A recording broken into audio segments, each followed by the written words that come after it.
मेरे प्यारे विद्यार्थियों, सबको आने वाले एग्ज़ाम के लिए very very best of luck. मैं आपके लिए लेके आया हूँ चैप्टर नंबर 1 से लगा के चैप्टर नंबर 15 तक जितने भी आपके छोटे क्वेश्चन या अबसद बनते हैं, एक तरह से है ना, मल्टी चॉइस क्वेश्चन बनते हैं, उन क्वेश्चन की एक सीरीज लेके आया हूँ। और हर चैप्टर से जो आपके इस बार सिलेबस में है, उन हर चैप्टर से मैंने अबसद बनाए और मेरी कोशिश है कि इनमें से कोई बाहर नहीं आए। सारे जो छोटे छोटे क्वेश्चन है ना, इसी में से आपके मिल जाएंगे। लगभग 30 क्वेश्चन आपके इसमें से निकलेंगे।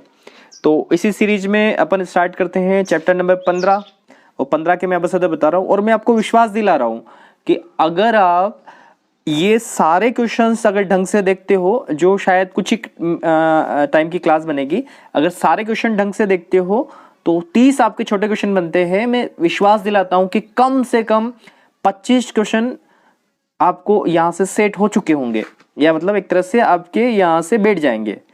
और अगर इसको ढंग से पढ़ते हो पूरी क्लास को, तो आप देखो कि कम से कम आपका 50 नंबर का मैटर यहां से कंप्लीट हो जाएगा, जो भी सारी चीजें यहां से बताई जाएगी उसके अकॉर्डिंग। तो अपन शुरू करते हैं सीधा चैप्टर नंबर 15। और चैप्टर नंबर 15 से आपका आएगा एक तो अबसद वाला क्वेश्चन आएगा और एक क्वेश्चन आएगा आपका छोटा क्वेश्चन। टोटल 4 नंबर का है, लेकिन अपन छोटे क्वेश्चन और अबसद की बात कर रहे थे। एक छोटा क्वेश्चन और एक अबसद आता है। तो आपके शायद मैं कोशिश कर रहा हूं कि यहां से क्लियर हो जाए आपके सारे क्वेश्चंस। तो देखो, क्वेश्चन है किसी पासे को फेंकने पर उस पर 3 से छोटी संख्या आने की प्रायिकता बताइए। तो जैसे एक पासा फेंकते हैं अपन, तो पासा फेंकेंगे तो क्या क्या घटना हो सकती है? 1 आ सकता है, 2 आ सकता है, 3 आ सकता है, 4 आ सकता है, 5 आ सकता है, 6 आ सकता है। ठीक है, एक पासे को उछालने पे ये घटना हो सकती है। और क्या बोल रहा है? 3 से छोटी। तो 3 से छोटी क्या आएगी? 2, 1 व 2। तो घटना कितनी हो गई? 2। टोटल घटना कितनी होती है पासे को फेंकने पे? 6। यानी एक बार, ये 2 बार, यानी एक कितना आ जाएगा? 1/3। कितना आंसर होगा? 1/3। और 1/3 कहाँ है आपका?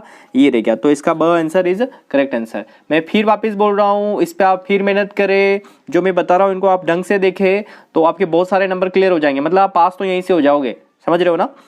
ताश की गड्डी से ईंट का पत्ता निकालने की प्रक्रिया बताइए। तो ताश की गड्डी में टोटल पत्ते कितने होते हैं? 52। अब क्या बोल रहा है? ईंट का पत्ता। और ईंट के पत्ते कितने होते हैं? 13, है ना? तो 13 एकम 13, 13 चौक 52। कितना आंसर आ जाएगा? 1/4। समझ रहे हो ना? देखो, ताश को अच्छे से समझना हो तो मैंने आपको पूरा एक वीडियो डिटेल में बता रखा है, आप चाहो तो वो देख सकते हो अच्छे से। अगला क्वेश्चन, तो 1/4। तो 1/4 क्या है? इसका करेक्ट आंसर। ठीक है।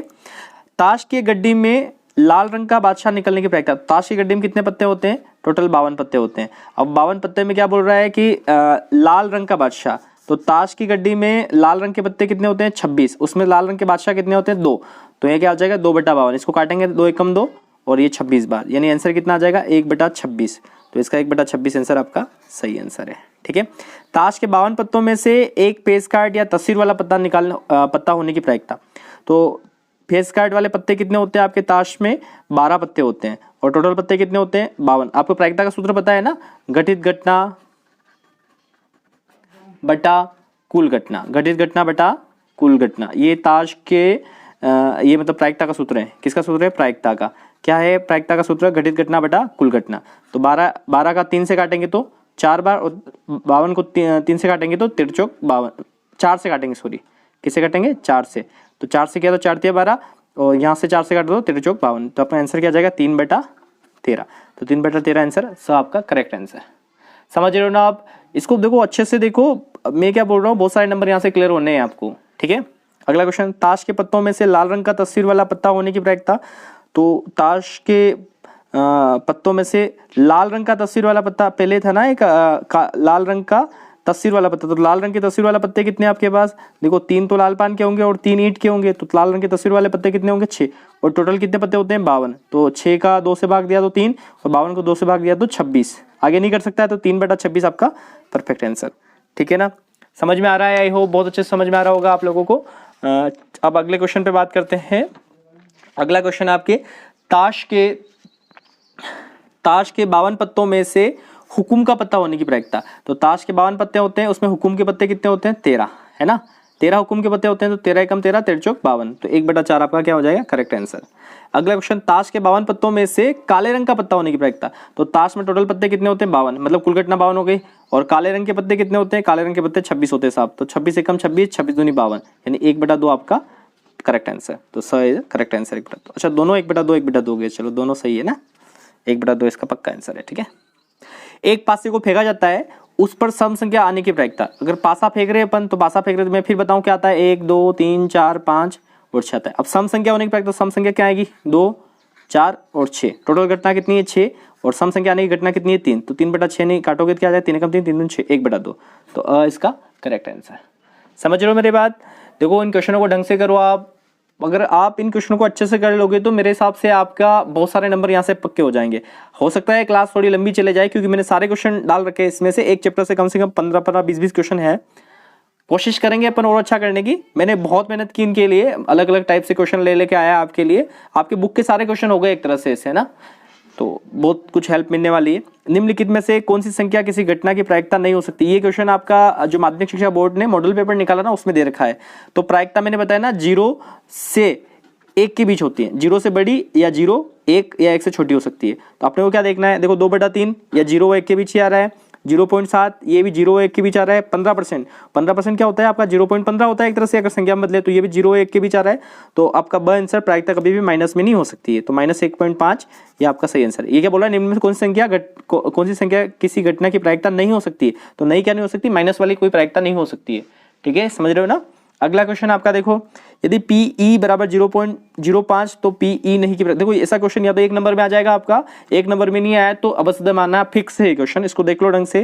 देखो आपको पता है पूरक घटना की प्रायिकता का योग क्या होता है, पूरक घटनाओं की प्रायिकता का योग 1 होता है। PE और PE नहीं बराबर कितना होता है, हमेशा 1 होता है।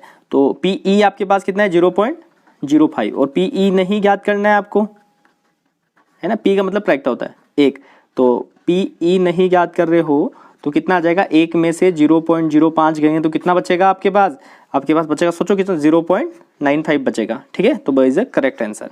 अगला क्वेश्चन, उस घटना की प्रायिकता ज्ञात कीजिए। उस घटना की क्या प्रायिकता हो जो घटित नहीं हो सके, और जो प्रायिकता घटित ही नहीं हो तो उसकी प्रायिकता क्या आएगी, 0 आएगी। उस घटना की प्रायिकता प्रायिकता होगी जो निश्चित होती। अब जो घटना निश्चित है तो उसकी प्रायिकता कितनी होगी, 1। ये चीज छोटे छोटे क्वेश्चन है जो आपको माइंड में रखने हैं, क्योंकि ऐसे क्वेश्चन बैठ जाते हैं एग्जाम में काफी बार। और ये देखो एग्जाम के पॉइंट ऑफ व्यू से बहुत बहुत बहुत महत्वपूर्ण क्वेश्चन है। इनको आप ढंग से देखोगे तो मेरे हिसाब से बहुत कुछ क्लियर हो जाएगा आपका, क्योंकि आपके बुक से जितने भी अवसर बन सकते थे छोटे क्वेश्चन से, वो सारे बना दिए मैंने, ठीक है। अब फिर आपका नसीब खराब हो या कुछ ऐसा हो कि और कुछ दे दे तो उसका मैं जिम्मेदार नहीं हूं, लेकिन मेरे हिसाब से जितने मैंने किया है उतना हो जाएगा आपके, मेरे हिसाब से क्लियर हो जाएगा सारा फंडा। निम्न अक्षर A B C D E और A, इनमें से इसकी क्या प्रायिकता होगी कि A प्राप्त हो। इनमें से एक उठाना है अपने को और A निकालने की प्रायिकता। तो देखो इनमें A कितनी बार है, 2, और टोटल कितनी बार है, 1 2 3 4 5 6 बार है, तो 2/6 यानी 1/3 आपका क्या आंसर आ जाएगा, 1/3 यानी ब आंसर आ जाएगा। ऐसे क्वेश्चन पूछते हैं काफी बार। अब इसी को क्वेश्चन को रेफरेंस लेके पूछा, D प्राप्त होने की प्रायिकता, और D कितनी बार आ रहा है, 1, टोटल घटना D कितनी बार आ रहा है, 1, और टोटल घटना कितनी है, 6, तो 1/6 आपका करेक्ट आंसर, तो इसका ब करेक्ट आंसर। एक पासे को उछालने पर सम संख्या प्राप्त होने की प्रायिकता। एक पासा उछाल रहे तो सम संख्या क्या हो सकती है, देखो 1 2 3 4 5 6, एक पासा उछाल रहे हो 1 2 3 4 5 6। अब सम, ये डबल हो गया शायद, क्वेश्चन रिपीट हो गया। तो सम संख्या क्या हो सकती है, 2 4 6 यानी 3/6 यानी 1/2 आपका आंसर हो जाएगा, तो सब आपका करेक्ट आंसर। एक पासों को उछालने पर अभाज्य संख्या प्राप्त, एक पासे को उछालने पर अभाज्य संख्या क्या प्राप्त हो रही है, 2 3 और 5, ये भी 3 बार हो रही है, तो 3/6 यानी 1/2 आपका आंसर आ जाएगा यहाँ पे। तो 1/2 कहाँ है अपना, इज अ करेक्ट आंसर, ठीक है। अगला क्वेश्चन, एक सिक्के को उछालने पर पट आने की प्रायिकता। तो वो सिक्का उछालने तो क्या घटना हो सकती है, या तो चीत आएगा या पट आएगा, है ना। चीत फॉर हेड और पट फॉर टेल। तो चीत आने की प्रायिकता क्या होगी, चीत कितनी बार आ सकता है, एक ही बार आ सकता है, कुल घटना कितनी है, 2, तो 1/2 इसका आंसर, मतलब स इज द करेक्ट आंसर। तो मेरे चैप्टर नंबर 17 आपके जितने भी अवसर बन सकते थे वो मैंने क्लियर करा दिए। मेरे हिसाब से इनसे बाहर कोई अवसर आना नहीं है ना। फिर भी आप अपनी तैयारी स्ट्रॉन्ग रखो, लेकिन इस क्वेश्चन को, एक क्लास को एक बार देखोगे, नहीं समझ में आया दूसरी बार फिर रिपीट करो, तो मेरे हिसाब से बहुत अच्छे से क्लियर कर पाओगे। अब अगले चैप्टर पे चलते हैं, चैप्टर नंबर 14 पे। और आपको बता दूं चैप्टर नंबर 14 से आपके कम 15 नंबर का चैप्टर है, जिसमें से 3 अवसद आएंगे। कितने अवसद आएंगे आपके, 3 अवसद आएंगे और एक छोटा क्वेश्चन आएगा आपका, ठीक है।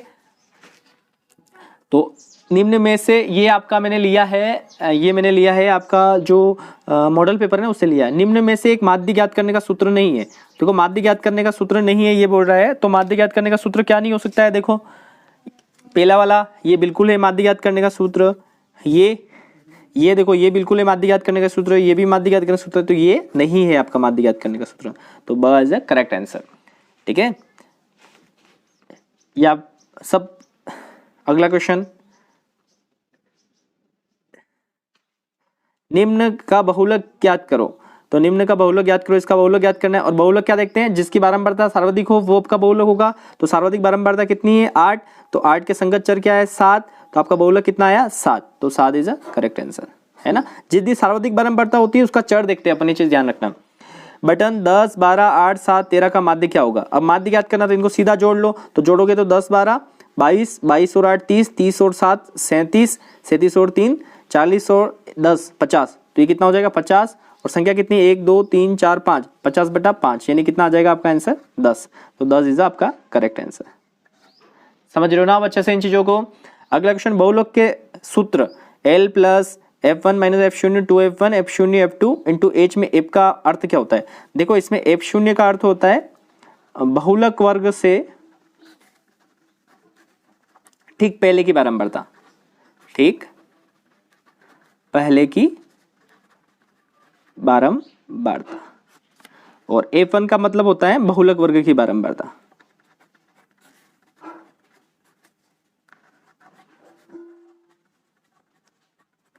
और F2 होता है बहुलक वर्ग से ठीक नीचे की बारंबारता, वर्ग से ठीक नीचे की बारंबारता, ठीक है। और L का मतलब होता है बहुलक वर्ग की निम्न सीमा, बहुलक वर्ग की निम्न सीमा। सारा एक साथ ही बता देते तो आगे आपको दिक्कत नहीं आएगी, निम्न सीमा। और उसके बाद H है वर्ग अंतराल होता है ना, H का मतलब वर्ग अंतराल, ठीक है। तो आपके से क्या पूछ रहा है ये F1 का मतलब, तो F1 का मतलब क्या होता है बहुलक वर्ग की बारंबारता, तो बहुलक वर्ग की बारंबारता है, तो वह आपका करेक्ट आंसर। समझ रहे हो ना। अगला लो, अगला क्वेश्चन क्या है, सर्वाधिक बारंबारता वाला वर्ग कहलाता है। तो सर्वाधिक बारंबारता वाला वर्ग क्या कहलाता है, बहुलक वर्ग कहलाता है। क्या कहलाता है नालायको, बहुलक वर्ग कहलाता है। अरे बोर्ड नहीं होना है, पढ़ना अच्छे से, ये आपके एग्जाम में रामबाण है, ये पढ़ लोगे तो 30 नंबर कहीं नहीं गए आपके। समझ रहे हो ना, इनको ढंग से पढ़ो, आपके लिए बनाए मैंने 30 नंबर, समझ रहे हो ना। 30 नंबर रखो माइंड में, नींद आए तो सोचो 30 नंबर क्या होंगे। देखो माध्य माध्यक व बहुलक में संबंध है, तो ये एक संबंध ऐसा होता है, तो ये संबंध क्या होता है ब, ये तीनों में संबंध होता है। इसको रट लो अच्छे से, क्योंकि आना ही आना है ऐसा क्वेश्चन एक। 3 इंटू माध्यक बराबर बहुलक प्लस 2 माध्य, ठीक है, ऐसा संबंध होता है, तो इसको रट लो अच्छे से।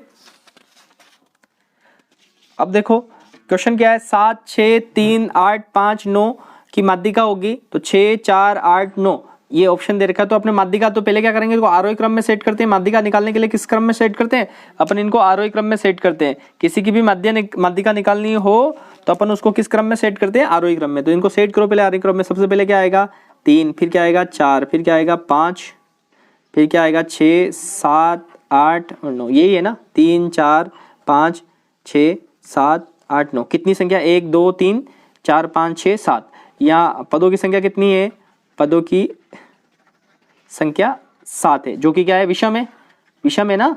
अब विषम के लिए अलग सूत्र लगता है, सम के लिए अलग सूत्र लगता है। तो सम विषम के लिए क्या लगता है, माध्यिका का सूत्र n + 1 बटा 2वां पद, ठीक है। तो n कितना है 7 + 1 बटा 2वां पद, यानी 8 बटा 2 यानी चौथा पद। 8 बटा 2, 8 में 2 का भाग दे कितना पद आएगा, चौथा पद। और चौथा पद क्या है अपना 1 2 3 4 6, तो आपका आंसर क्या हो जाएगा 6, है ना। ये आरोही क्रम के बाद देखना अपने को सारा आंसर, ठीक है। बटन 1 3 7 9 1 3 7 5 9 का माध्य ज्ञात कीजिए। इसका भी माध्य ज्ञात करना। संख्या कितनी 1 2 3 4 5 संख्या है, तो पहले इनको कौन से क्रम में जमाएंगे अपन, आरोही क्रम में जमाएंगे। तो 1 3 5 7 और 9, माध्यिका का मतलब होता है बीच में एक तरह से। तो यहाँ पदों की संख्या कितनी 1 2 3 4 5, तो 5 है, तो 5 सम के विषम के लिए यही सूत्र है। तो 5 + 1 बटा 2 यानी 6 बटा 2, यानी तीसरा पद, और तीसरा पद कितना है आपका 1 2 3 5, तो आपका आंसर क्या आ जाएगा 5 इज द करेक्ट आंसर। 3 4 8 5 6 3 2 1 का माध्य ज्ञात कीजिए। अब क्या ज्ञात करना है, माध्य, तो इन सबको जोड़ लो 1 2 3 3 3 6 6 6 12 12 और 5 17, 17 और 8 25, 25 और 4 29, 29 और 3 32। तो टोटल कितना आ गया 32। तो संख्या गिन लो 1 2 3 4 5 6 7 8। संख्या कितनी होगी 8। तो 8 चौके 32। तो 4 आपका आंसर। तो आपका कंप्लीट आंसर। तो देखो आपने 2 चैप्टर कंप्लीट हो गए। ठीक है, चैप्टर नंबर 14 भी हो गया और चैप्टर नंबर 15 भी हो गया। ठीक है, अगर 14 और 15 लेके चले तो एक तरह से आपके 2 और 3 5 और 6 नंबर पक्के हो गए एक तरह से इन क्वेश्चनों से। मैं फिर बोल रहा हूँ, इन क्वेश्चनों को अच्छे से मेहनत करो, अच्छे से रिपीट करो। ये क्वेश्चन आपके एग्जाम में आएंगे और आएंगे ही, लिख लो। अब बात करते हैं चैप्टर नंबर 8 की, जो आपको लगता है सर बहुत भयंकर चैप्टर है, हमें आता ही नहीं है, कैसे करेंगे इस चैप्टर को। तो मैं बता दूं, कोई भयंकर नहीं होता है, सब आसान होता है। इसके लिए आपको क्या आनी चाहिए, त्रिकोणमिति सारणी आनी चाहिए। क्या आनी चाहिए, त्रिकोणमिति सारणी आनी चाहिए। मैंने आपको बताई थी त्रिकोणमिति सारणी कैसे ज्ञात करनी है, एक वीडियो बना रखा है, वो वीडियो अच्छे से देखो, आपको पता चल जाएगा कि त्रिकोणमिति सारणी कैसे बनाते हैं, कैसे कुछ है, सब कुछ बना रखा है मैंने। क्वेश्चन है sin 45 का मान कितना होता है। अगर आपको त्रिकोणमिति सारणी पता हो तो sin 45 का मान 1/√2 होता है। क्या होता है 1/√2। तो ये is the correct answer. sin 45 का मान 1/√2। क्वेश्चन है 2 tan 30 बटा 1 + tan स्क्वायर 30। देखो इस क्वेश्चन, इस चैप्टर को अच्छे से देख लेना, क्योंकि इस चैप्टर में से आपके 3 अबसद आएंगे और 2 छोटे क्वेश्चन आएंगे, मतलब 5 क्वेश्चन पक्के हो रहे हैं आपके यहाँ से, सोच लो। ठीक है, ये क्या है 2। तो आपको सारी वैल्यू पता होनी चाहिए। 2 tan 30 की वैल्यू कितनी होती है, तो अपने को अच्छे से पता है कि tan 30 की वैल्यू कितनी होती है 1/√3। ठीक है, बटा 1 + tan 30 स्क्वायर, तो 1/√3 का स्क्वायर। तो ये कितना हो जाएगा 2/√3। तो ये हो गया, ये कितना हो जाएगा 1 + ये 1 है ये। ठीक है, और √3 का स्क्वायर कितना हो जाएगा 3। इसको अपन आगे चलाएं तो क्या हो जाएगा 2/√3 बटा कुछ नहीं, उसके नीचे 1 मानते हैं, तो 3 लघुत्तम लिया तो कितना हो जाएगा 3 + 1। ये आपको आता है सब चीज़ें अच्छे से, मैं यही मान के चलूंगा आपको सब चीज़ें आती हैं। इंटू ये नीचे ऊपर हो जाएगी, तो 3/4 हो जाएगा। 2 एकम 2, 2 दूनी 4। तो ये क्या बचा आपके पास 3/√3 बचा, और 3 एकम 3, और ये √3 एक बार कट जाएगा और ये √3 आ जाएगा। तो आपका आंसर क्या आ रहा है √3। और अब देखो इसमें √3 आ रहा है, अब इन सब में किसका मान √3 होता है, आप बताओ किसका मान √3 होता है। तो अगर अपने को अच्छे से पता है कि भाई tan शार्ट का मान √3 होता है, तो इसका आंसर क्या हो जाएगा tan शार्ट, है ना। उल्टा भी चलना पड़ेगा काफी बार अपने को। इसमें देखो 1 - tan स्क्वायर 45, 1 + tan स्क्वायर 45। तो ये किसकी वैल्यू होगी 1 - tan स्क्वायर 45, 1 + tan स्क्वायर 45। देखो 1 - tan 45 की वैल्यू कितनी होती है, tan 45 की वैल्यू 1 होती है। इसका स्क्वायर तो इसका भी स्क्वायर कर लो। 1 + tan 45 की वैल्यू कितनी होती है 1, तो इसका स्क्वायर तो अपन भी इसका स्क्वायर कर लेंगे। तो यानी 1 - 1 यानी कितना हो जाएगा, ये 0 हो जाएगा, और नीचे 1 यानी 0। और किसकी, इनमें से किसकी वैल्यू 0 होती है, ये दे ही रखा है tan 90, और tan 90 का मान होता है अनंत, और sin 45 का मान होता है 1/√2। 1 है ही नहीं, तो क्या आंसर हो जाएगा द इज पक्का आंसर 0 इसका। ठीक है, sin 2a बराबर 2 sin a तब सत्य होगा जबकि a किसके बराबर हो। ये कंडीशन कब सत्य होगी, जब sin का मान क्या हो 0। तो a is the correct answer. देखो sin 2a का मान अगर 0 रख लो बराबर 2 sin a का मान 0 रख दो, तो यहाँ पे क्या हो जाएगा sin 0, और यहाँ पे क्या हो जाएगा 2 sin 0, और 2 sin 0 का मान कितना होता है 0 ही होता है, और sin 0 का मान भी क्या होता है 0, तो 0 0 0 हो जाएगा। तो ये कब किसी कंडीशन के लिए सत्य है, जब ए, ये ध्यान रखना है, क्वेश्चन बैठ सकता है, बहुत IMP क्वेश्चन है। अगला क्वेश्चन 2 tan 30, 1 - tan स्क्वायर 30। ये वैसा ही क्वेश्चन है जो ऊपर है। 2 tan 30 की वैल्यू कितनी होती है, tan 30 की वैल्यू होती है 1/√3। tan 30 की वैल्यू होती है 1/√3। ठीक है, बटा 1 - tan स्क्वायर 30 यानी 1/√3 का होल स्क्वायर। इसको ढंग से देखो, यहाँ पे कंटिन्यू करते हैं। ये हो जाएगा 2/√3, और बटे वाला क्या चलेगा 1 - 1/3, कुछ नहीं, उसके नीचे 1 मानते हैं, तो क्या हो जाएगा 2/√3 बटा 3 लघुत्तम लिया तो क्या हो जाएगा 3 - 1। इसको क्या लिखोगे 2/√3 इंटू ये बटे के बटे ऊपर जाके उल्टी हो जाएगी, तो क्या हो जाएगा 3/2। 2 से 2 कट गया, तो 2 से 2 कट गया, तो क्या बचा आपके पास, बोलो बोलो बोलो, 2 से 2 कट गया, क्या बचा, तो ये क्या बचेगा आपके पास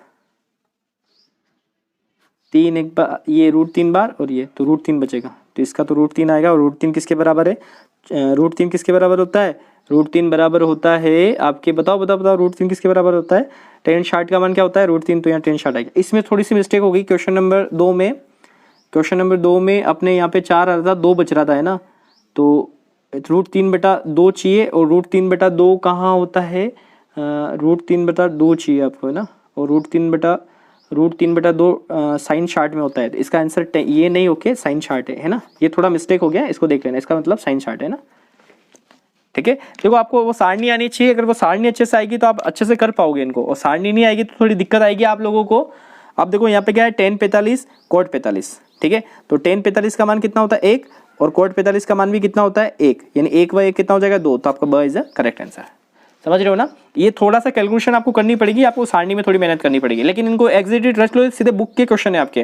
बाकी आपको सारणी याद कर लो, सारणी के लिए मैंने वीडियो बना रखा है, आप चाहो तो देख सकते हो, ठीक है। इसका डिस्क्रिप्शन में भी लिंक डाल दूंगा मैं उस वीडियो का, और साथ में मैं कोशिश करूंगा कि आई बटन में भी लिंक डाल दूं ऊपर जो आपको दिख रहा है वहां पे, तो दोनों में से त्रिकोणमिति सारणी बनाना सीख जाओगे आप, है ना।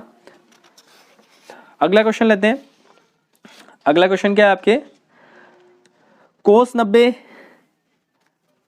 90 माइनस 48 का मान क्या होगा। तो एक सूत्र है आपके पास, क्या सूत्र है, देखो sine 90 minus theta, sine 90 minus theta बराबर होता है कोस थीटा, ठीक है। और कोस 90 माइनस थीटा होता है आपका साइन थीटा, ठीक है। तो यहाँ क्या है, कोस 90 माइनस थीटा, ये 48 को थीटा मान लो तो कोस 90, तो ये क्या हो जाएगा साइन थीटा, यानी साइन 48 डिग्री, साइन 48 डिग्री से स इज अ करेक्ट आंसर। समझ रहे हो ना। ये सूत्र है सारे, देखो सूत्र तो आपको देखने पड़ेंगे, अब सूत्र का कोई विकल्प नहीं है अपने पास। tan 65 बटा tan 85, तो देखो tan को कोट में बदल सकते हैं, तो अपने पास सूत्र है tan 90 माइनस थीटा बराबर होता है कोट थीटा, क्या होता है कोट थीटा। तो अपने थीटा 65 है, तो tan 90 माइनस 65 डिग्री बराबर क्या आ जाएगा कोट थीटा, और कोट 90 माइनस 65 कितना होगा, 90 में से 65 गए तो कितना बचेंगे नालायक को, 25 बचेंगे। तो इसको क्या लिख सकते हैं, tan 65 को क्या लिख सकते हैं कोट 25 लिख सकते हैं, बटा क्या है कोट 25, इसको काटोगे कितना आ जाएगा 1, तो सब आपका करेक्ट आंसर। देखो इन क्वेश्चन को देखो ढंग से। अब क्वेश्चन है आपका कोस 48 माइनस साइन 42, देखो कोस को साइन में बदल सकते हैं, कौन से सूत्र से, इस सूत्र से, साइन 90 माइनस थीटा वाले सूत्र से बदल सकते हैं। तो ये इसको बदलेंगे क्या आ जाएगा, साइन 42 माइनस साइन 42, तो इन कटेगा कितना आ जाएगा 0, तो ये 2 इज द पक्का आंसर। ये इसका क्या आ जाएगा, इसका भी आंसर आएगा 0, और ये सूत्र से बदलना पड़ेगा आपको, सारे सूत्र आप देख लेना। इसके लिए भी मैंने वीडियो बना रखा है सारे सूत्र के लेकर, तो आप देखोगे अच्छे से, शायद वहां से क्लियर हो जाएगा। मैं लिंक डाल दूंगा डिस्क्रिप्शन में इसका भी, सूत्रों का वीडियो, त्रिकोणमिति के सारे महत्वपूर्ण सूत्र। सेक 90 माइनस थीटा होगा कोस थीटा, तो सेक 90 माइनस थीटा क्या होता है, सेक 90 माइनस थीटा होता है कोसेक थीटा, क्या होता है सेक 90 माइनस थीटा कोसेक थीटा, तो ये cosec theta correct answer. Sine square theta plus cos square theta कितना होता है, तो sine square theta plus cos square theta होता है 1, ठीक है ना। इन क्वेश्चनों को अच्छे से देख लेना आप, है ना, थोड़ी मेहनत कर लेना। और हाँ, इन क्वेश्चनों को मैं टेलीग्राम जो मेरा ग्रुप है उस मैं लिंक डाल दूंगा टेलीग्राम को, उस पर इनकी सारी पीडीएफ बना के आपको डाल दूंगा, तो चाहो तो वहां से देख सकते हो इनको। अब अगला देखो, अगला क्या है 1 प्लस टेन स्क्वायर थीटा, तो 1 प्लस होगा तो साइन थीटा बराबर होता है 1 minus cos square theta, sine theta बराबर क्या होता है 1 माइनस कोस स्क्वायर थीटा। 9 सेक ए माइनस 9 टेन ए बराबर होगा, तो ये बराबर होगा 9 के बराबर होगा, किसके बराबर होगा 9 के बराबर होगा। 1 plus tan theta plus sec theta 1 minus cot theta minus cosec theta बराबर होगा, तो ये सब किसके बराबर होगा, तो आपके लिए बहुत बड़ी जद्दोजहद है ना, किसके बराबर होगा, किसके बराबर क्या आंसर आ जाएगा 2, इसका आंसर आ जाएगा। रट लो इसको अच्छे से, कुछ करने की जरूरत है। अगला देखो सेक ए प्लस टेन ए, तो सेक ए प्लस टेन ए 1 माइनस साइन ए बराबर होता है, तो सेक ए प्लस टेन ए 1 माइनस साइन ए, इसका मान भी क्या होता है, इसका मान देखते हैं अपन क्या होगा, देखो इसका आंसर होगा डी, है ना। सेक ए प्लस टेन ए, इसको सोल्व करेंगे तो कोस ए आ जाएगा, और इसको सोल्व करेंगे तो क्या आ जाएगा 2 tan स्क्वायर ए आ जाएगा, ठीक है। इनको देखो आप अच्छे से। अगले क्वेश्चन की तरफ चलते हैं अपन, अब लास्ट में चल रहे हैं अपन। तो साइन थीटा होगा, तो आपको एक लाल बटा कक्का ये रटवाया था मैंने, इसका भी मैं लिंक डिस्क्रिप्शन में डाल दूंगा, और यहाँ ऊपर भी बता दूंगा आपको लाल बटा कक्का कैसे सोल्व करते हैं अपन। तो लाल बटा कक्का से साइन थीटा क्या होता है लंब बटा कर्ण, तो लंब बटा कर्ण क्या है आपका करेक्ट आंसर, ठीक है। किसी समकोण त्रिभुज का लंब 3 सेंटीमीटर और कर्ण 6 सेंटीमीटर, तो आधार ज्ञात कीजिए। तो मैंने एक बोधायन प्रमेय भी बताई थी, इसका भी वीडियो में डिस्क्रिप्शन में डाल दूंगा, बोधायन प्रमेय का, है ना, ये भी डिटेल से समझाई थी मैंने। तो बोधायन प्रमेय क्या बोलती है, कर्ण स्क्वायर बराबर आधार स्क्वायर प्लस लंब का स्क्वायर। तो कर्ण कितना दे रखा है आपको, कर्ण 6 स्क्वायर, आधार कितना दे रखा है ज्ञात करना है, आधार स्क्वायर प्लस लंब स्क्वायर कितना दे रखा है 3 का स्क्वायर। तो ये 6 का स्क्वायर 9 है, 3 का स्क्वायर इधर आया, 6 का स्क्वायर 36 और 3 का स्क्वायर आया तो माइनस कर लो बराबर आधा स्क्वायर। तो 36 में से 9 गए तो कितने बचेंगे, 36 में से 9 गए तो 27 बचेंगे, 27 बराबर आधा स्क्वायर। इधर स्क्वायर हटा तो इधर क्या लग जाएगा रूट लग जाएगा, और 27 का रूट कितना होता है 3 रूट 3 होता है, तो 3 रूट 3 आपका इज करेक्ट आंसर, ठीक है। तो मैंने कुछ सारे क्वेश्चन आपको बता रखे हैं, इसके सारे वीडियो जो जो रिक्वायरमेंट है वीडियो मैंने इसमें जो पढ़ाया उसके जो जो वीडियो मैंने बना रखे हैं वो सारे डिस्क्रिप्शन में मैं डाल दूंगा वीडियो, है ना। तो आप चाहो तो वहाँ से इसका डिटेल में नॉलेज ले सकते हो। बाकी यहाँ पे अब अबसद है, ज़्यादा बड़ी क्लास नहीं, इसलिए मैं शॉर्ट में समझा रहा हूँ सारी चीज़ें, है ना। चैप्टर नंबर 7 की बात करें तो चैप्टर नंबर 7 आपका पूरा 6 नंबर का है, जिसमें 2 अबसद आएंगे, एक छोटा क्वेश्चन आएगा। तो इसको जल्दी जल्दी देख लेते हैं अपन, ठीक है, ज़्यादा टाइम नहीं लगाते हुए जल्दी जल्दी इसको फिनिश कर देते हैं। तो चैप्टर नंबर 6 से क्या होगा, देखो बिंदु -3,5 कौन से चतुर्थांश में। तो आपको मैं बता दूं कि जो आपका ग्राफ होता है ना, तो उसके चार चतुर्थांश होते हैं। ये पहला चतुर्थांश, ये दूसरा चतुर्थांश, ये तीसरा चतुर्थांश और ये चौथा चतुर्थांश होता है, ठीक है। 4 चतुर्थांश होते हैं। अब कैसे मानते हैं कौन से चतुर्थांश में, तो ये जो पहला होता है ना, इसमें दोनों वैल्यू x की वैल्यू भी प्लस होती है और y की वैल्यू भी प्लस होती है। दूसरा होता है इसमें x की वैल्यू माइनस होती है और y की वैल्यू प्लस होती है। तीसरा होता है इसमें x की वैल्यू भी माइनस होती है और y की वैल्यू भी माइनस होती है। चौथा चतुर्थांश होता है ना, उसमें x की वैल्यू प्लस होती है और y की वैल्यू माइनस होती है। तो इसी आधार पर अनुमान लगाते हैं कि कौन सा चतुर्थांश, कौन सी जो निर्देशांक है कौन से। तो इसमें x की वैल्यू माइनस में और y की वैल्यू प्लस में, तो x की वैल्यू माइनस में, y की वैल्यू प्लस में किस में आ रही है, दूसरे चतुर्थांश में, तो ये द्वितीय चतुर्थांश में। इसको बेस्ट लेके आप कर सकते हो, है ना। निर्देशांक 4,3 में भुज और कोटि। देखो भुज का मतलब होता है कि x का आपको निर्देशांक बताना है और कोटि का मतलब होता है y के निर्देशांक बताना है। और इसको अच्छे से समझो तो भुज और कोटि का मतलब होता है, भुज का मतलब होता है कि जो बिंदु दे रखा है उसकी y अक्ष से दूरी, भुज का मतलब जो बिंदु दे रखा है उसकी y अक्ष से दूरी, तो y अक्ष से दूरी अपन x के निर्देशांक बताएंगे। और कोटि का मतलब जो बिंदु दे रखा है उसकी x अक्ष से दूरी, तो अपन क्या बताएंगे, y का निर्देशांक बताएंगे। देखो आप तो ये समझो, भुज पूछे तो x का निर्देशांक बता देना, कोटि पूछे तो y का निर्देशांक बता देना। तो यहाँ क्या पूछ रहा है, भुज, तो किसका निर्देशांक बताना है, भुज में x का निर्देशांक बताना है। तो x का मान कितना है आपके 4, तो आपका करेक्ट आंसर क्या हो जाएगा 4, ठीक है। 1,6 की कोटि क्या होगी, अब कोटि में किसका निर्देशांक बताना है, y का निर्देशांक, तो y का निर्देशांक कितना 6, तो स इज करेक्ट आंसर, समझ रहे हो ना। अगला क्वेश्चन देखो, दूरी सूत्र क्या होगा, तो आपको बताया ना दूरी सूत्र क्या होता है, x2 - x1 का whole square plus y2 - y1 का होल स्क्वायर, तो इज करेक्ट आंसर। ये आपका विभाजन सूत्र है, ये मध्य बिंदु सूत्र है और ये एक सर्वसमीका है ना। x अक्ष पर y का मान क्या होता है, तो हमेशा ध्यान रखना जो x अक्ष होता है ना, x अक्ष पे हमेशा y का मान क्या होता है 0, तो x अक्ष पे y का मान कितना हो जाएगा 0, और y अक्ष पे x का मान कितना होता है, तो y अक्ष पे x का मान भी 0 होता है। ध्यान रखना इस पूरी x अक्ष पे y का मान 0 होता है, इस पूरी y अक्ष पे x का मान क्या होता है 0। तो इन चीजों को अच्छे से करना है क्योंकि इससे छोटे क्वेश्चन पूछ सकते हैं आपसे। अगला क्वेश्चन है आपके लिए कि 2,3 व 4,1 के बीच की दूरी बताओ। तो दूरी कैसे ज्ञात करते हैं, दूरी सूत्र से। दूरी सूत्र क्या है, x2 - x1 का क्या है, दूरी सूत्र x2 - x1 का whole square plus y2 - y1 का होल स्क्वायर, और ये सब वैल्यू किसमें है, रूट में।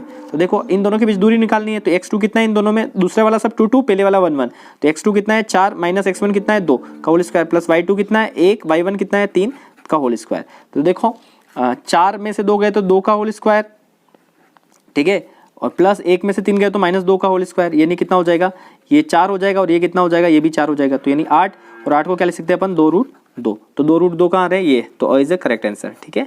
इस दूरी सूत्र को अच्छे से देख लेना, दूरी सूत्र से और ऐसे क्वेश्चन 100% आपके एग्जाम में आने हैं। उस बिंदु के निर्देशांक याद कीजिए जो बिंदु 4, -3 और 8,5 को जोड़ने वाले रेखाखंड को 3:1 में विभाजित कर रही है। अब कोई भी रेखा 3:1 में विभाजित कर रही है तो कैसे याद करें, तो अपने पास दूरी ये विभाजन सूत्र है x, m1 x2 plus m2 x1 बटा m1 प्लस m2, ठीक है, ये x याद करने का। तो अपन x से बहुत कुछ पकड़ सकते हैं, तो पहले x याद करके देखते हैं। अब बस में ध्यान रखना है x का आपका हो गया तो अपने आप कुछ पकड़ जाएगा, तो ये x1 ये y1 ये x2 ये y2, और ये जो बीच की वैल्यू क्या है वो x होगी, तो x बराबर क्या आ जाएगा आपका m1 कितना है आपके 3, x2 कितना है, x2 आपका है 8 प्लस m2 कितना है 1, m2 1 है, और x1 कितना है, x1 है 4, ठीक है, बटा m1 प्लस m2 3 प्लस 1, यानी कितना हो जाएगा 3 8 24 और प्लस 4 बटा 4 यानी 28 बटा 4, यानी कितना आ जाएगा कितना 4 7 28 7 आ जाएगा। x की वैल्यू 7 कहाँ आ रही है, x की वैल्यू 7 यहाँ आ रही है, तो y का मान अपने आप 3 हो जाएगा, तो आपका करेक्ट। ऐसे ध्यान रखना है, इसमें पहली वैल्यू देख के भी आप अवश्य क्लियर कर सकते हो ना। इसको बोलते हैं कि आप ऑप्शन को देख देख के कैसे कर सकते हैं। अवश्य फायदा भी है तो नुकसान बहुत सारे हैं, समझ में आ गया, तो ये करेक्ट आंसर। ये ऐसे इस प्रकार y का भी निकाल सकते हैं, निकालोगे 3 आ जाएगा आपका। -1,0 व -7,4 के मध्य बिंदु क्या, और मध्य बिंदु का सूत्र क्या होता है, मध्य बिंदु का सूत्र होता है x1 प्लस x2 बटा 2 ये x का निर्देशांक, और y1 प्लस y2 बटा 2 ये y के निर्देशांक। तो देखो यहाँ पे निकाल लो, x1 का कितना है -1 प्लस x2 कितना है -7 बटा 2, y1 कितना है -7 और y2 कितना है 4 बटा 2। तो देखो ये कितना हो जाएगा -1 -7 हो जाएगा, -1 -7 हो जाएगा बटा 2, और ये कितना हो जाएगा कोमा -7 4, तो ये 3 बटा 2 आ जाएगा, 3 बटा 2 ही होगा ना। अब आगे देखो क्या हो जाएगा, आगे आगे आगे देखो देखो देखो जल्दी जल्दी देखो क्या होगा, आगे क्या होगा। सॉरी अपन ने गलत लिख लिया, सॉरी सॉरी सॉरी। यहाँ से देखो क्या है, ये x1 कितना है आपका -1 और x2 कितना है -7, ठीक है बटा 2। y1 कितना है 0 और y2 कितना है 4 बटा 2, तो ये कितना हो जाएगा -1 और -7 बटा 2, और ये कोमा 0 और 4, ये 4 बटा 2 हो जाएगा, तो ये कितना हो जाएगा -8 बटा 2, और ये 4 बटा 2 2 हो जाएगा। -8 बटा 2 कितना होता है -4, -4,2 -4,2 कितना है तो आपका करेक्ट आंसर, ठीक है। तो ये 7वां चैप्टर भी हो गया। अब बात करते हैं चैप्टर नंबर 11 को लेके। चैप्टर नंबर 11 में ज़्यादा क्वेश्चन है नहीं आपके, बहुत कम क्वेश्चन है, क्योंकि मैंने देखे हैं इतने क्वेश्चन बन नहीं पाए आपके चैप्टर नंबर 11 में। तो देखो चैप्टर नंबर 11 व्रत की बाहरी बिंदु से व्रत पर कितनी स्पर्शिका खींच सकते हैं, तो व्रत के बाहर किसी बिंदु से व्रत पर उसी पर्टिकुलर बिंदु से तो 2 स्पर्शिका खींच सकते हैं ना। किसी व्रत की त्रिज्या उस पर खींची गई स्पर्शरेखा के मध्य कितनी डिग्री का कोण होता है, क्योंकि किसी देखो ये व्रत, ये आपका व्रत है, इस पे यहाँ स्पर्शरेखा खींच रही है त्रिज्या, और ये हमेशा 90 डिग्री पे कोण बनाएंगे। कितने डिग्री का बनाएंगे 90 डिग्री का, तो भाई इसका करेक्ट आंसर। यदि कोई बिंदु व्रत के अंदर स्थित हो तो उस बिंदु से व्रत पर कितनी स्पर्शरेखा खींच सकते हैं। कोई बिंदु व्रत के अंदर स्थित हो तो उससे कोई भी स्पर्शरेखा नहीं खींच सकते, व्रत के बाहर ही स्पर्शरेखा। एक क्वेश्चन आपसे पूछ सकता है कि स्पर्शरेखा व्रत को कितनी बार मतलब कितनी जगह से छेद करता है ना। तो स्पर्शरेखा व्रत को केवल एक ही बिंदु से छेद करता है ना, मतलब यहाँ टच हो रहा है, इसको एक तरह से एक ही बिंदु पे छेद करता है, ध्यान रखना है इस चीज को, ठीक है। अब बात करते हैं चैप्टर नंबर 5 की। चैप्टर नंबर 11 में आपके 2 अपसद आएंगे, पर मेरे से 3 ही अपसद बने, मेरे हिसाब से और कोई अपसद बन नहीं सकता है इसका, है ना। तो ये 3 क्वेश्चन देख लेना। आपके चैप्टर नंबर 11 से 2 अपसद आएंगे, छोटा क्वेश्चन आएगा। तो छोटे क्वेश्चन में क्या है, आपको एक आकृति बनाने के दे देगा कि इसको 3:2 में विभाजित करे, कुछ भी आकृति। लेकिन अपसद में तो शायद 3 ही अपसद बन पाए मेरे से, क्योंकि मैंने देखे हैं कि कोई अपसद लाए कुछ क्वेश्चन ही नहीं है इसमें हिसाब से। तो इन तीनों अपसदों को अच्छे से देख लेना, हो सकता है इन 3 में से एक आपके एग्जाम में दिख जाए आपको। जी अब देखते हैं चैप्टर नंबर 5। चैप्टर नंबर 5 भी बहुत महत्वपूर्ण आपके लिए, क्योंकि इस चैप्टर से आपके कुल क्वेश्चन आएंगे। छोटे छोटे क्वेश्चन की बात करें तो 2 छोटे क्वेश्चन आएंगे अपसद वाले, और 2 अपसद वाले क्वेश्चन आएंगे। तो देखते हैं इसको। और मैं बता दूं कि चैप्टर नंबर जो 5 है इसके मैंने बहुत सारे अपसद बना रखे हैं, आप चाहो तो वो क्लास देख सकते हो, ऊपर आपको दिख जाएगी और डिस्क्रिप्शन में भी डाल दूंगा मैं। समांतर श्रेणी 4, 10, 16, 22 का प्रथम पद व सार्वंतर ज्ञात कीजिए। तो देखो प्रथम पद क्या होगा, देखो जो पहला पद होता है उसको प्रथम पद बोलते हैं। सार्वंतर मतलब दोनों पदों के बीच जो अंतर होता है, दूसरे में से पहला कट रहा है, इन दोनों के अंतर कितना है 6 का, तो ये सार्वंतर हो गया। तो प्रथम पद 4 और सार्वंतर 6, तो ब आपका सही आंसर। अगला क्वेश्चन है एपी एपी का मतलब समांतर श्रेणी 3/2 1/2 -1/2 -3 के लिए प्रथम पद क्या होगा, तो 3/2 प्रथम पद होगा, ठीक है। और ये आंसर हो सकता है। अब ए सार्वंतर क्या होगा, सार्वंतर क्या होगा, इन दोनों को घटा लो, 1/2 -3/2 करेंगे तो कितना आएगा, 2 लघुत्तम ले लोगे तो 1 - 3 यानी -2/2, यानी कितना आ जाएगा -1, यानी -1 कहाँ आ रहा है ये वाला। तो स आपका क्या हो जाएगा, सॉरी सर नहीं, ब आपका करेक्ट आंसर हो जाएगा, ब इज करेक्ट आंसर, है ना। ब का सही आंसर क्या हो जाएगा ब। अगला क्वेश्चन 4, 10, 16, 22 का सार्वंतर क्या होगा, तो सार्वंतर क्या होगा, इन दोनों के बीच अंतर कितना आ रहा है 6 का, तो सार्वंतर कितना हो जाएगा 6। अगला आपको बता रखा है साहब, निम्नलिखित में से कौन सी समांतर श्रेणी है। समांतर श्रेणी की क्या शर्त है, पदों का अंतर समान आना चाहिए। यहाँ अंतर कितना है इन दोनों के बीच, इन दोनों के बीच अंतर 2 है, इन दोनों के बीच अंतर कितना है, इन दोनों 6, तो खत्म हो गया, ये समांतर श्रेणी नहीं है। अब इसका देखें, इसका देखते हैं, ये ए व ए स्क्वायर, तो ये भी समांतर श्रेणी नहीं है, क्योंकि ए स्क्वायर माइनस ए करेंगे तो क्या आ जाएगा, ए माइनस 1 आ जाएगा, और इन दोनों के बीच करेंगे तो क्या आएगा, ए स्क्वायर कॉमन लोगे तो ए माइनस ए1, दोनों बराबर नहीं है, तो ये भी समांतर श्रेणी नहीं। इसी प्रकार ये भी समांतर श्रेणी नहीं है, तो समांतर श्रेणी क्या है ये, क्योंकि √8 और √8 को क्या लिख सकते हैं, 2√2 लिख सकते हैं। इसमें से √2 घटाएंगे तो कितना आ जाएगा, केवल √2 आएगा। इसी प्रकार इन दोनों में से भी घटाएंगे, 3√2 हो जाएगा, -2√2 होंगे तो घटाएंगे तो √2, मतलब सब में पदों का अंतर समान आएगा, तो ये आपका समांतर श्रेणी है। समांतर श्रेणी में एनवा पद ज्ञात करने का सूत्र, तो एनवा पद ज्ञात करने का सूत्र क्या है, एन बराबर ए प्लस एन माइनस 1 डी, ये सही आंसर है, तो a is the correct answer. ये आपका है एस एन पदों तक योग ज्ञात करने का सूत्र, ये भी एन पदों तक योग ज्ञात करने का सूत्र, और ये सार्वंतर ज्ञात करने का सूत्र है, तो आपका करेक्ट आंसर क्या है ए, एनवा पद ज्ञात करने का। इसके बाद अपन अगले क्वेश्चन की बात करें, एपी 10, 7, 4 का तीसरा पद, तो सूत्र क्या है, ए एन बराबर ए प्लस एन माइनस 1 डी, ये आपका सूत्र है। और इस सूत्र को अपन लेके चले तो देखो आपको एन कितना ज्ञात करना है साहब, एन आपको ज्ञात करना है 30, एन कितना ज्ञात करना है, एन ज्ञात करना है ए एन मतलब 30वां पद ज्ञात करना है तो n की जगह 30 रखेंगे बराबर a यानी प्रथम पद कितना है 10, तो ये प्रथम पद कितना हो गया आपका 10 प्लस n कितना है आपका, जितना पद ज्ञात करना है वो n, 30वां ज्ञात करना तो 30 आपका क्या है n माइनस 1 और d कितनी है, इन दोनों के बीच अंतर कितना है, ये 3 -3 का अंतर है, ये -3 का अंतर, और d कितनी है अपनी -3, यानी कितना हो जाएगा 10 प्लस 30 में से एक गया तो 29 इंटू माइनस का 3, ठीक है।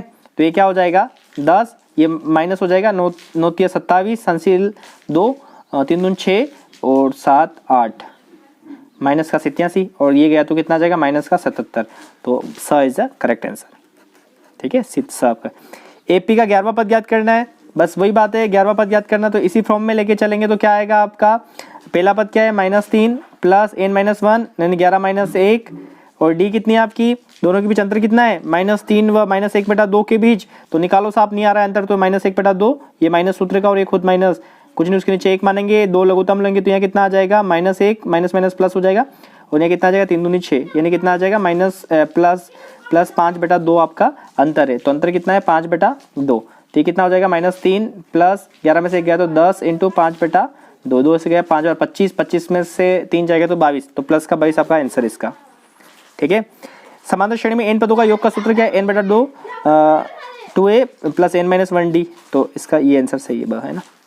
अगला समांतर श्रेणी का 7वां पद ज्ञात कीजिए, तो मैंने बताया 7वां पद किसे निकालेंगे, प्रथम पद 10 प्लस सूत्र देखो, सूत्र क्या सब n कितना है 7 -1 और d कितने आपकी, दोनों के बीच अंतर कितना है -2 का, तो -2, ठीक है, 2 का अंतर हो रहा है, तो 10 7 में से गया 6 इंटू -2, ठीक है, तो कितना हो जाएगा 10 - 12 यानी कितना आ जाएगा -2, तो 2 आपका करेक्ट आंसर।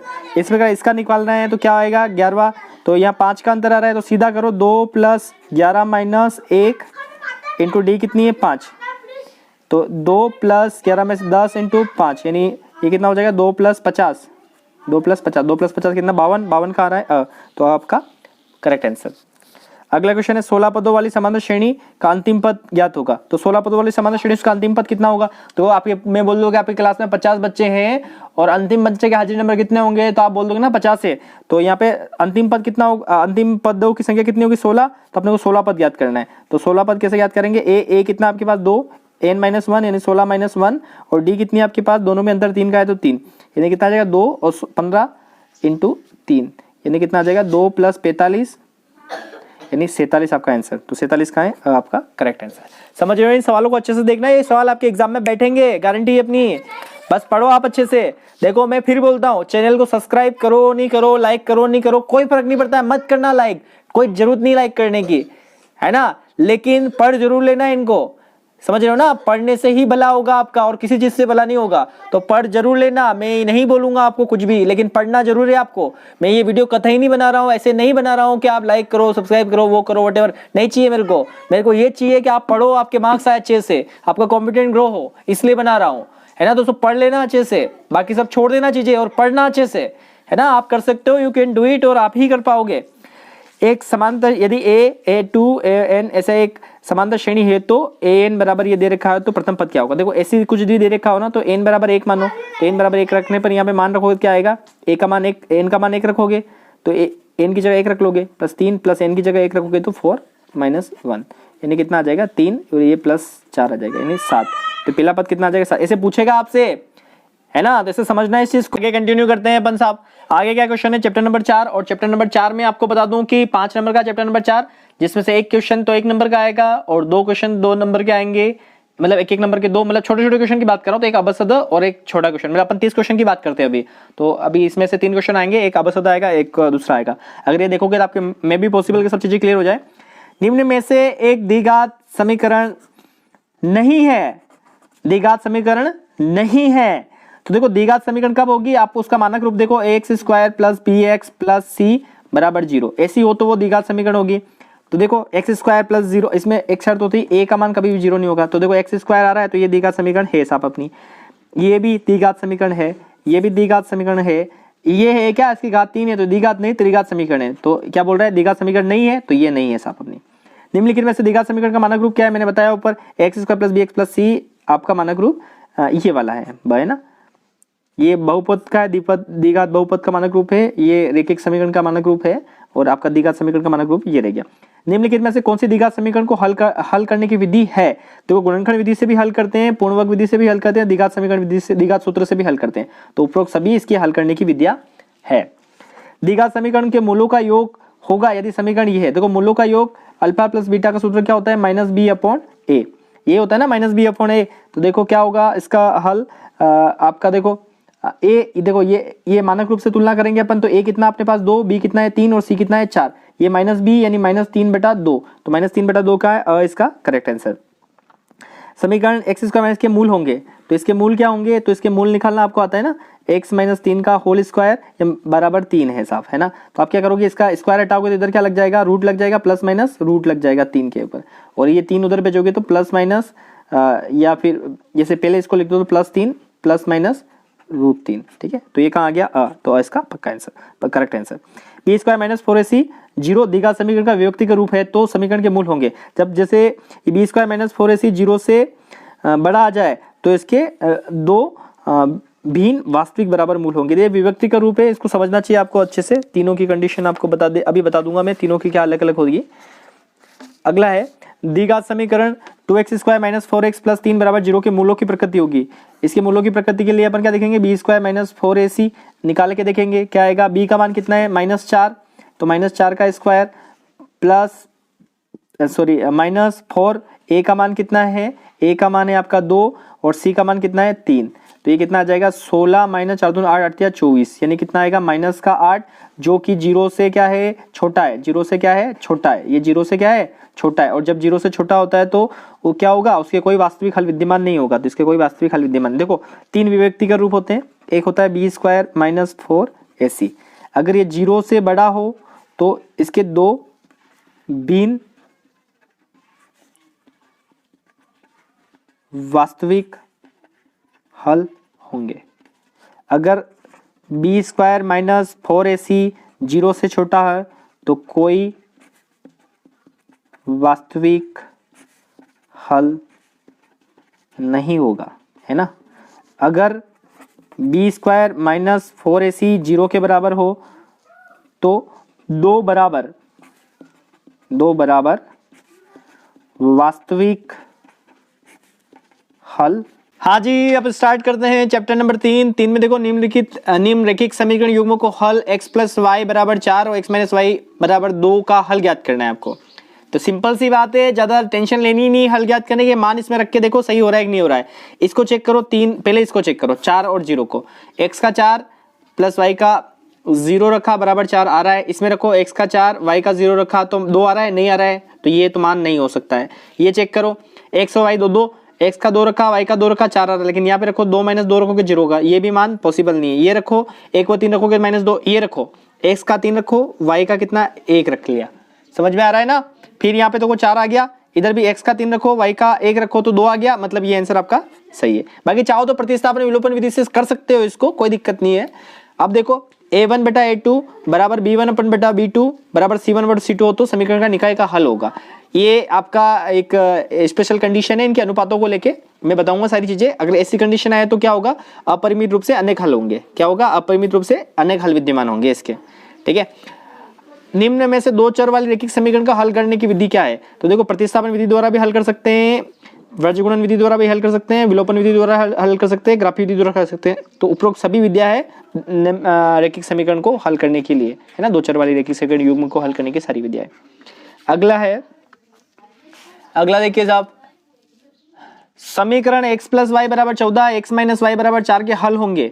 तो इसके हल क्या होंगे? वही बात रख के देख लो। 18 रखो, x का मान 18 रखो, y का -4 रखेंगे तो कितना आएगा? 14 आ रहा है साहब। यहाँ भी रख के देखो 18, y का बाद -4 रखेंगे तो नहीं हो पा रहा है, तो ये संभव नहीं है, ठीक है। ऐसे ही इसको रखेंगे तो x का मान कितना है? 9 रखो, प्लस y का मान कितना है? 5, तो 14 हो रहा है साहब। और इसमें रखो तो x का मान 9 रखो, y का -5 4 हो रहा है, सही है। तो ब आपका करेक्ट आंसर। चाहो तो आप विलोपन विधि से, प्रतिस्थापन विधि से, किसी से भी करो। देखो बराबर 14 x - y = 4 है। विलोपन विधि से करेंगे तो प्लस करेंगे तो ये तो 2x हो जाएगा, प्लस करेंगे तो ये 0 हो जाएगा, ठीक है। बराबर 14 × 4 = 18, तो x बराबर कितना आ जाएगा? 18/9, यानी 18/2, यानी 2 × 2 9 बार, x का मान 9 आ जाएगा, वो रखेंगे तो आ जाएगा। ठीक है, ये आपको आता है बहुत अच्छे से मेरे हिसाब से। अगला देखो 2x प्लस वाई बराबर 5, 3x प्लस 2 के हल के प्रकार होंगे। क्या हल के प्रकार होंगे?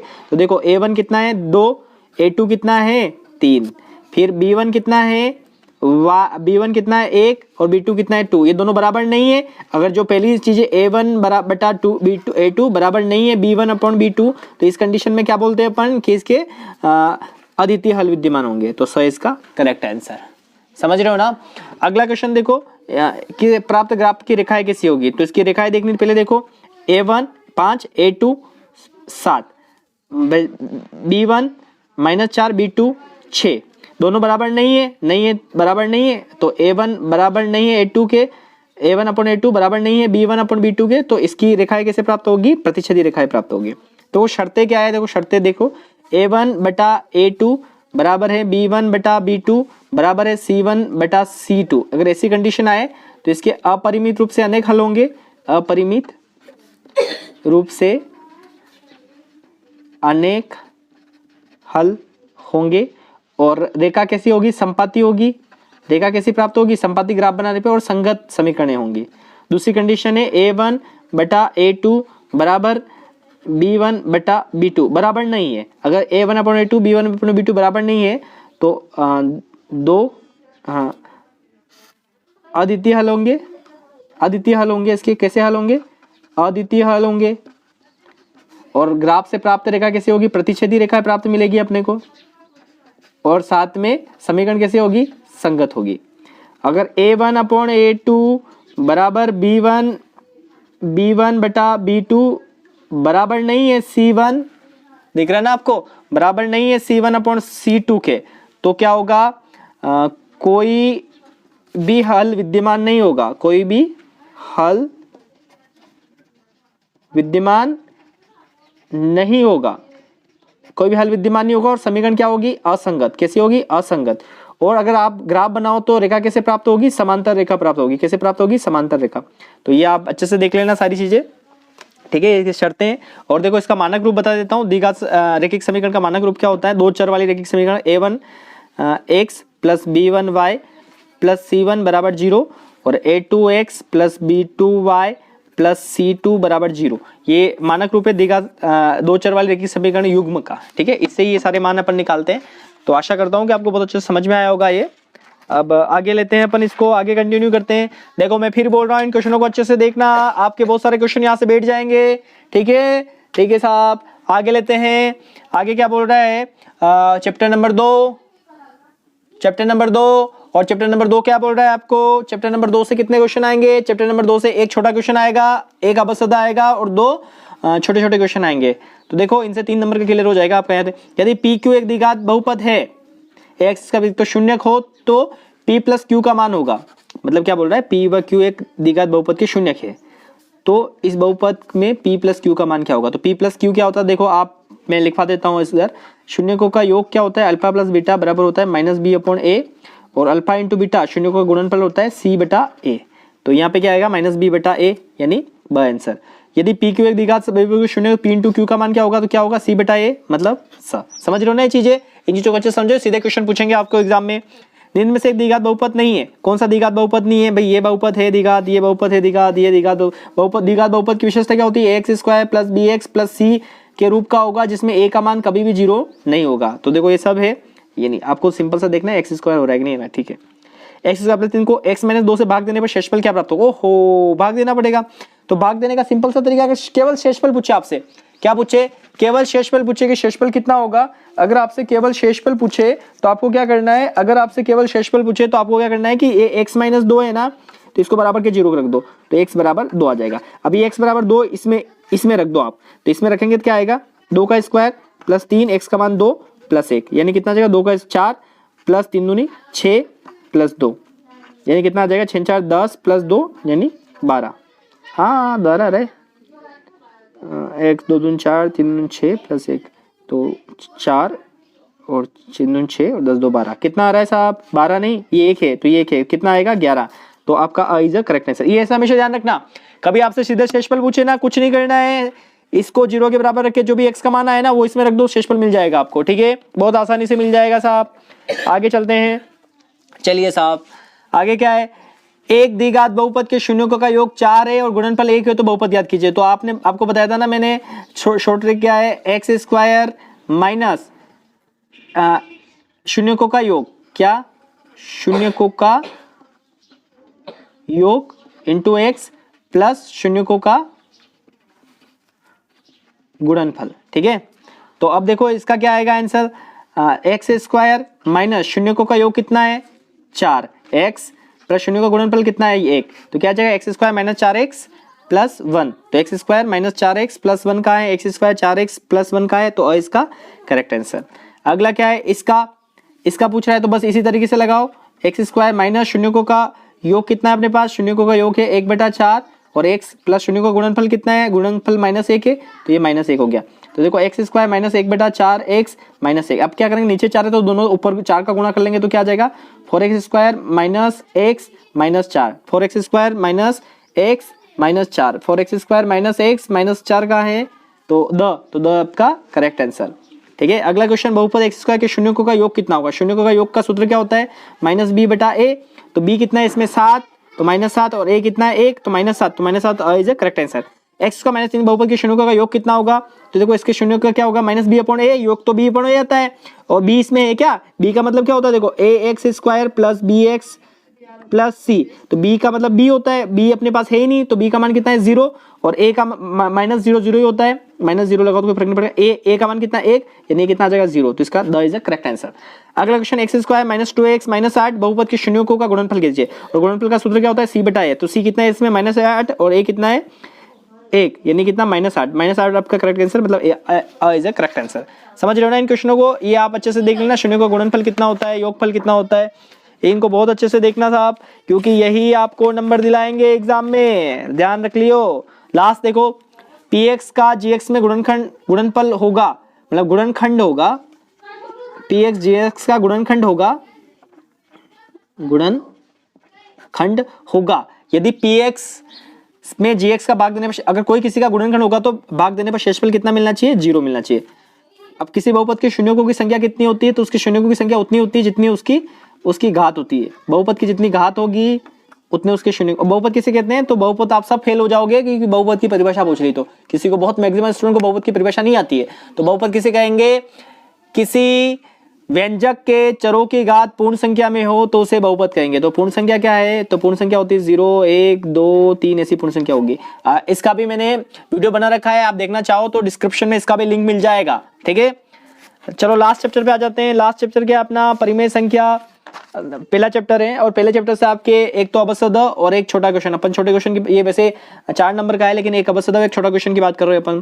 तो देखो अब शांत और अशांत, दशमलव प्रसार शांत कब होगा, और जब बटे में 2 के गुणज, मतलब 2 के घात के रूप में कुछ भी हो, 2 की घात 1 2 की घात ऐसा, और 5 की घात के रूप में कुछ भी हो, तो या दोनों की घात साथ में हो या दोनों की अलग अलग ऐसा कुछ हो, तो वो क्या कहलाएगा, शांत दशमलव प्रसार। अदरवाइज क्या होगा, अशांत होगा। तो यहाँ पे 2 की घात 5 है, 5 की घात 7 है, तो जब ऐसा हो जाए कि 2 की घात में और 5 की घात में सब बटे में मिल जाए आपको, तो वो दशमलव प्रसार कैसा होगा, शांत होगा। ये अपने माइंड में बिठा लेना। यहाँ पे 7 की घात 2 है ना, 7 की घात 2 है, लेकिन यहाँ पे अपन क्या करेंगे कि 7 की घात 2 है तो 7 को काट भी तो सकते हैं। 7 की घात 2 को क्या लिखेंगे, 7 × 7 लिखेंगे। अब काटो, 7 एकम 7, ये 7 छंग 42, 2 बचा 21, 7 तिया 21, फिर 7 कटेगा, 7 एकम 7, 7 नम 63, तो आपको क्या मिला फाइनली 9/2 की घात 5 × 5 की घात 7। तो ये भी दशमलव प्रसार कैसा है, शांत। आपको काट पीट के भी देखना है कि इसी रूप में मिलना चाहिए, मतलब आपको फाइनली नीचे 2 और 5 की घात में कुछ मिल जाए तो ठीक है।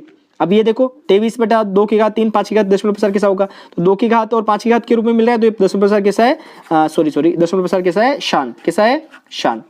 समझ रहे हो, 2 की घात और 5 की घात के रूप में कुछ मिले तो दशमलव प्रसार कैसा, शांत। अब 77/210, 77/210। अब इसका दशमलव प्रसार कैसे देखें, तो पहले काटो, 7 या 21 30 बार और 7 11 बार। अब आगे कुछ नहीं कट रहा है, 11/30।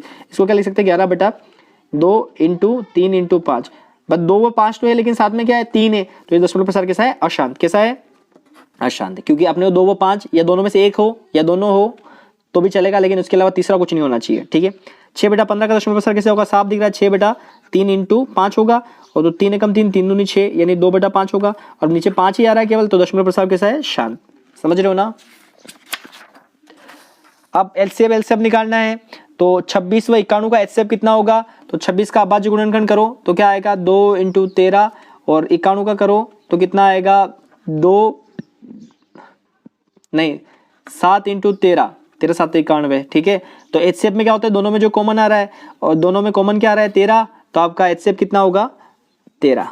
ठीक है, 510 और 92 का HCF का मतलब दोनों में कॉमन आ रहा है और 92 और 510 में केवल 2 ही कॉमन आता है तो 2 आपका HCF निकालना आता है ना आपको। ऐसे 96 और 404 का एलसीएम कितना होगा, 96 और 404 का एलसीएम निकालोगे तो 96 आ जाएगा। 6 व 20 का एलसीएम HCF होगा तो 6 का एलसीएम होगा 6 का एलसीएम होगा 2 HCF होगा। HCF कितना होगा 6 का HCF होगा 2 तो 2 का आ रहा है ये, तो ये करेक्ट आंसर। एलसीएम HCF आप निकाल के देख लेना। देखो √2 √5 √7 क्या होता है, हमेशा अपरिमेय संख्या होती है, एक संबंध होता है एलसीएम × HCF बराबर A × B। तो मेरे इस देखो यहाँ पे देखो √2 √5 √7 अपरिमेय होता है और एलसीएम × HCF का गुणा करें तो A × B दोनों संख्या को गुणा करें, मतलब 6 × 20 का गुणा करें, जैसे 6 और 20 दोनों संख्या इनका गुणा करें और एलसीएम 60 और HCF का गुणा करें तो ये कितना आ जाएगा 120, तो ये भी कितना आना चाहिए 120। ठीक है, ये है आपके कुछ रूल्स हैं। तो मेरे द्वारा आपको चैप्टर नंबर 1 से लगा के चैप्टर नंबर 15 या कहीं 15 से लगा के 1 तक मैंने सारा बताया। और आपको मैं बता दूं फिर ये कंजर्वेशन मतलब ये डिवाइडेशन मैंने कर रखा है कि कितने चैप्टर से क्या क्या क्वेश्चन आएगा। टोटल आपके मैंने लगभग 30 क्वेश्चन के आसपास का मैंने आंकड़ा करवाया, जिसमें से 18 क्वेश्चन अवसदा आएंगे आपके, अवसदा जैसे मल्टी चॉइस क्वेश्चन या बहुविकल्पी प्रश्न बोल सकते हैं अपन, और 12 क्वेश्चन छोटे छोटे आते हैं आपके। तो इसके जो मैंने करवाया है अगर आप इसको ढंग से करोगे तो ये 30 नंबर तो ये पक्के हैं, साथ में 10 नंबर और एक्स्ट्रा मान लो कि कुछ चीज़ें और एडवांस एक्स्ट्रा बताई तो 30 मतलब 40 नंबर आपके पक्के हो जाएंगे। और मैं फिर बोल रहा हूँ इनको आप देखो, अच्छे से देखो, बार बार देखो तो आपकी सारी चीज़ अच्छे से क्लियर हो पाएगी। और एक बात और कि आप लोग लास्ट टाइम आ गया है तो आप ज़्यादा टाइम वेस्ट ना करके सब चीज़ें मतलब प्लानिंग के साथ काम करो, है ना। नया कुछ ट्राई नहीं करना है और अच्छे से पढ़ना है, अच्छे मार्क्स लाने हैं। अवसदों को अच्छे से करो क्योंकि ये 30 नंबर आपके लिए बहुत जरूरी है। जिनको केवल पास होना है मैथ्स में तो ये रट लो, आप जो मैंने बताया इनको रट लो, आप अच्छे से पास हो जाएंगे। ठीक है, मिलते हैं नेक्स्ट क्लास में, तब के लिए बाय। और अच्छे से पढ़ना, बेस्ट ऑफ लक एग्जाम के लिए, है ना। अच्छे से